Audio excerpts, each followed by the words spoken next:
کئی مجالسوں کے اسی موضوع پر اسی عنوان پر آپ لوگوں کی خدمت گرامی ہو رہا ہے کہ ابراہیم میرے گھر کو پاک رکھو، للطائفین طواف کرنے والوں کے لیے، والعاکفین اعتکاف کرنے والوں کے لیے، والرکع السجود رکوع اور سجدہ کرنے والوں کے لیے. یعنی خداوند عالم ایک طویل انتظام کروا رہا ہے. یعنی خداوند عالم کسی بڑے پروگرام کے لیے، کسی بڑے جشن کے لیے، کسی بڑے مہمان کے لیے انتظام کروا رہا ہے اور اپنے نبی کو حکم دے رہا ہے کہ ابراہیم میرے گھر کو پاک رکھو، طواف کرنے والوں کے لیے، اعتکاف کرنے والوں کے لیے، رکوع و سجدہ کرنے والوں کے لیے. اس آیت کی تمام باتیں تو مجھے سمجھ میں آئی کہ خداوند عالم نے طواف کا انتظام کروایا حاجیوں کے لیے، رکوع و سجدے کا انتظام کروایا نمازیوں کے لیے، لیکن یہ تمام امور، یہ تمام عبادات وہ ہیں جو خانہ کعبہ کے باہر انجام دی جاتی ہے. لیکن اعتکاف کہتے ہیں اسے، اس عبادت کو کہتے ہیں جو خانہ خدا میں یعنی اللہ کے گھر میں 3 دن تک رہ کر انجام دی جائے. آخر اتنی بڑی عبادت کا انتظام کس کے لیے؟ اب بہت تلاش کیا، اس کے بعد پتہ نہیں چلا مجھے. اب 13 رجب کو فاطمہ بنت اسد خانہ کعبہ کے قریب آئی، اپنے بطن کو خانہ کعبہ سے مس کیا کہ میرے معبود تجھے واسطہ ہے اس بچے کا جو میرے بطن میں ہے، اس کی ولادت کو میرے لیے آسان فرما. اس کے بعد جناب فاطمہ بنت اسد خانہ کعبہ کا طواف کرنے لگی. راوی بیان کرتا ہے کہ اچانک خانہ کعبہ کی دیوار شق ہوئی اور جناب فاطمہ بنت اسد خانہ کعبہ کے اندر گئی. یہ سب خدا کا ایک انتظام ہے، لیکن مجھے یہ بات ذرا ہضم نہیں ہوئی، کیونکہ خداوند عالم نے جناب فاطمہ کو بلایا مہمان بنا کر، اور شرافت کا تقاضا یہ ہے کہ مہمان کو دروازے سے گھر میں لایا جائے. مہمان کو ابھی میں یہاں پر آیا دروازے سے آیا، ایسا تو نہیں کہ میں کھڑکی سے آیا. یعنی شرافت کا تقاضا یہ ہے کہ مہمان کو دروازے سے لایا جائے. میں کہوں گا میرے معبود جب تم نے فاطمہ کو بلایا تو دروازے سے بلایا ہوتا، یہ دیوار چڑھا کر کے بلانے کا کیا فائدہ ہے؟ اور جب نہیں خدا آواز دے گا کہ اے میرے بندے، اے میرے بندے تجھے نہیں معلوم کہ اگر فاطمہ دروازے سے آ جاتی تو لوگ یہ کہتے کہ فاطمہ کے خانے کعبہ کی چابی تھی، فاطمہ اپنی مرضی سے کعبے میں آئی، میں نے کعبے کی دیوار کو چاک کر کے بتا دیا سنو فاطمہ کعبے میں میری مرضی سے آئی ہے. واہ واہ سبحان اللہ. فاطمہ کعبے میں میری مرضی سے آئی ہے. اب اس کے بعد عرب کے درمیان چہل پہل مچی ہوئی تھی کہ کعبے کے اندر گئی ہے، 3 دن ہو گیا ہے، اب آئی نہیں باہر. تو پتہ یہ چلا کہ اعتکاف اس عبادت کو کہتے ہیں جو خانہ کعبہ میں انجام دی جاتی ہے، اور میرا مولا پیدا ہوتے ہی 3 دن تک خانہ کعبہ میں اعتکاف کیا. خداوند عالم نے اتنا بڑا انتظام، اتنا طویل انتظام مولا کائنات کے لیے کیا. اب سوال یہ ہوتا ہے کہ دنیا جب کسی کو ذلیل کرنا چاہتی ہے، بے عزت کرنا چاہتی ہے، تو انگلی اٹھاتی ہے ماں پر۔ کہیں بھی آتی کہ دنیا کا قانون ہے باپ پر انگلی نہیں اٹھتی، لیکن خدا کے عالم نے جناب فاطمہ بنت اسد کو اس طرح سے پاک رکھا کہ دشمنوں کو یہ موقع نہیں ملا کہ جناب فاطمہ پر انگلی اٹھا سکے۔ جب انگلی اٹھانے کا کوئی راستہ نہیں ملا تو ابو طالب کو کافر کہنے لگے، ابو طالب کو کافر کہنے لگے۔ لیکن مجھے تعجب نہیں ہوا کہ ابو طالب کو کافر کہہ رہے ہیں، لیکن مجھے اس وقت تعجب ہوا کہ ابو طالب کو ایسے لوگ کہہ رہے ہیں کافر، جن کے باپ کے بارے میں پوچھا گیا تو 14 لوگوں کی آواز آئی، میرا بیٹا ہے، میرا بیٹا ہے، میرا بیٹا ہے، میرا بیٹا ہے۔ اب ایک مرتبہ اپنی ماں کے پاس گیا، ماں سے پوچھا، اے ماں میرا باپ کون ہے؟ ایک مرتبہ اس کی ماں کہتی ہے، بیٹا جن سے تیرا شجرہ زیادہ ملے وہ تیرا باپ ہے۔ واہ واہ، یعنی شجرہ ملا کر باپ کی پہچان کی جا رہی ہے۔ ایسے لوگ دوسروں کے باپ پر انگلی اٹھاتے ہیں۔ شاعر نے چار قسم بڑا خوب کہا ہے کہ دشمن حق ریسرچ کرتے ہیں، دشمن حق ریسرچ کرتے ہیں، لاکھوں ڈالر سے خرچ کرتے ہیں اور اپنے ڈیڈی کو ڈھونڈنے کے لیے روز گوگل پہ سرچ کرتے ہیں۔ اپنے ڈیڈی کو ڈھونڈنے کے لیے روز گوگل پہ سرچ کرتے ہیں۔ تو ایسے ایسے لوگ ابو طالب کے اوپر انگلی اٹھا رہے تھے۔ اب رسول کے اوپر آیت نازل ہوئی، یہ رسول میرے دین کی تبلیغ کرو، لوگوں تک احکام پہنچاؤ، لوگوں تک حکم پہنچاؤ، حلال و حرام کی معرفت کراؤ۔ اب اس کے بعد رسول جناب ابو طالب کے پاس آئے اور کہا کہ خدا عالم کی طرف سے پیغام آیا ہے کہ میں لوگوں کو تبلیغ کروں۔ اچھا میرے لال، انتظام ہو رہا ہے، کس کو بلانا ہے یہ بتا دو۔ روایت میں ملتا ہے کہ بنی ہاشم کی 45 عظیم شخصیتوں کو دعوت پر بلایا گیا، اور وہ ایسے لوگ تھے جو صبح کے وقت ناشتے میں پورا پورا بکرا کھا جاتے ہیں۔ 45 لوگ دعوت کا انتظام کیا، لوگوں نے کھایا۔ ابو جہل کھڑا ہوا لوگوں کو بھڑکانے لگا کہ یہ جادوگر ہے، اس کی باتوں میں نہ آنا۔ اتنے میں مرنا بھڑک اٹھا، لوگ اپنے اپنے گھر چلے گئے۔ رسول کو بہت دکھ ہوا، ابو طالب کے پاس آئے کہ چچا میں پیغام الہی کو لوگوں تک منتقل نہیں کر پایا۔ کہا کوئی بات نہیں بیٹے، کل پھر انتظام کروں گا۔ پھر انتظام کیا گیا، کھانا کم پڑ گیا۔ ایک مرتبہ رسول نے اپنے لعاب دہن کو کھانے میں ڈالا، اب لوگ کھاتے گئے، کھانا کم نہیں پڑا۔ جب ابو جہل نے دیکھا کہ کھانا کم نہیں پڑ رہا ہے، کہنے لگا کہ یہ جادوگر ہے، اس نے جادو کیا ہے، ورنہ کھانا اتنا تھا کہ ہم لوگ کھاتے تو کھانا ختم ہو جاتا، لیکن ابھی کھانا ختم نہیں ہوا ہے۔ مجمع بھڑک گیا، چلا گیا۔ پھر رسول کو دکھ ہوا، اب آئے چچا کے پاس، اے چچا میں پیغام الہی کو منتقل نہیں کر پایا۔ ایک مرتبہ پھر ابو طالب نے کہا کوئی بات نہیں، کل پھر انتظام کرنا۔ اب پھر انتظام ہوا۔ انتظام ہونے کے بعد لوگ آئے، کھانا کھایا، منبر پر رسول گئے، دروازے کے پاس ابو طالب، رسول پیغام سنانے کے لیے آمادہ ہوئے۔ ابو جہل بھڑکانے کے لیے اٹھا۔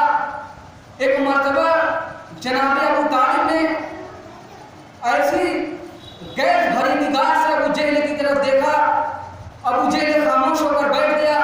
ایک مرتبہ رسول کے چہرے کی طرف دیکھا اور کہنے لگا کل یا سیدی یا مولا، تاریخ کی جملہ سنیے گا